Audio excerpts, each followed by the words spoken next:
सारे लोग अपनी विधवा माँ को अमंगल मानते हैं और आपने कहा था माँ तो माँ होती है, तो उसके संबंध में आप दो विचार कहें। देखो, लोक व्यवहार को नकारना भी नहीं चाहिए।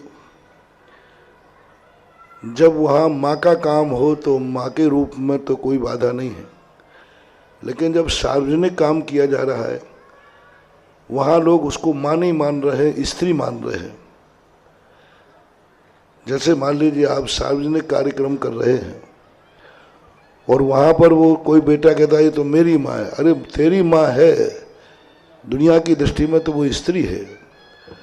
तो जो जिस ढंग के कार्यक्रम है, माँ को गोदी में लेते समय, माँ को बेटे को खिलाते समय, बेटे को आशीर्वाद देते समय, बेटे संबंधी जितने कार्य हों वहाँ कोई स्त्री का मूल्य नहीं है, वहाँ माँ का मूल्य है।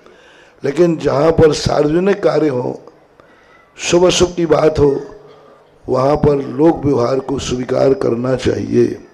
अपने आप स्वतः ही जो इस प्रकार के विधवा आदि होते हैं इनको स्वतः ही, क्योंकि देखो कोई विधवा होना नहीं चाहता।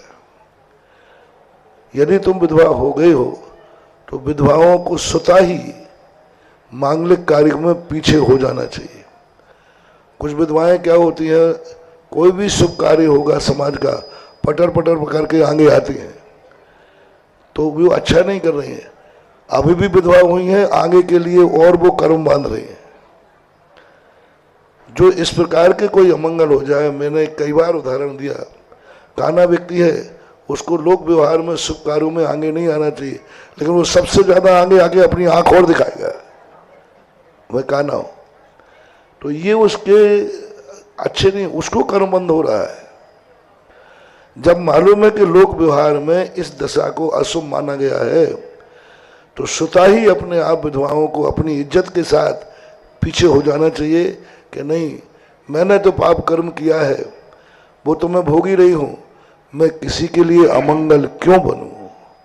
ये लोक मंगल, लोक व्यवहारताओं को हमेशा स्वयं स्वीकार करना चाहिए। जैसा मैं उदाहरण देता हूँ कि यदि आप अशुद्ध हो गए हो तो आहार देना ठीक है कि नहीं देना ठीक है?